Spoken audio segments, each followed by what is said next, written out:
Bien-aimé dans le Seigneur, Shalom, c'est Kairos. Je suis fier et content de vous avoir aujourd'hui pour notre développement. Aujourd'hui, nous avons parlé sur la ruse du serpent pour te faire chuter. Qu'est-ce que les serpents utilisent comme arme pour te faire chuter?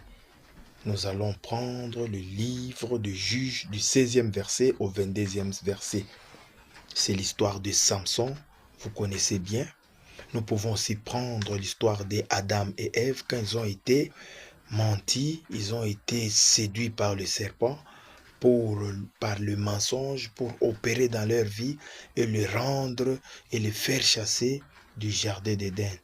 Il y a aussi la ruse qu'a utilisée Judas.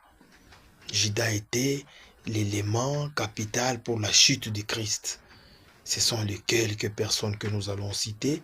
Quels sont les éléments qui peuvent survivre pour être séduits ou pour avoir la ruse du serpent pour te faire chuter? Suivez-moi très bien. La première, c'est le péché. Il y a la débauche, il y a l'impudicité, il y a le désordre. Ça va te faire croire ou te distraire que tu as Dieu. Tu es toujours triomphant. Tu vas toujours triompher. L'excès des ailes, ça peut te faire chuter. Tu penses que je vais toujours réussir, je vais toujours arriver, je vais toujours travailler. Quoi qu'il en soit, je vais toujours rentrer avec l'argent, je serai toujours béni. Tu te dis ça. Deuxième élément, tenter toujours à continuer dans cet environnement parce qu'on voit les conséquences, on ne voit pas les conséquences s'abattre. Tu continues toujours dans cet environnement, dans ce train, tu continues toujours parce que tu vois que rien ne va me faire quelque chose. Je le fais chaque jour, mais qu'est-ce que je peux faire? À l'école, je peux tricher, au travail, je peux prendre le carburant, je peux prendre la femme d'autrui, je peux faire l'impudicité, je trouve l'argent, je m'en réjouis. Tu t'habitues dans cette atmosphère parce que les conséquences ne s'ensuivent pas. Il y a aussi un élément qui est très capital, qui est entré pour la chute de Samson, pour la chute de Ève, pour d'Adam et Ève, pour la chute de Judas. C'est la flatterie, pour t'influencer à bien tomber, t'épuiser. On sait que tu as quelque chose en toi, il y a la puissance, tu as l'onction. Regardez nos anciens hommes de Dieu. Avant, il avait la puissance. Actuellement, vous n'entendez pas parler. Il a chuté, l'orgueil l'a fait chuter. Le diable peut utiliser aussi les compagnons, les amis, ton environnement.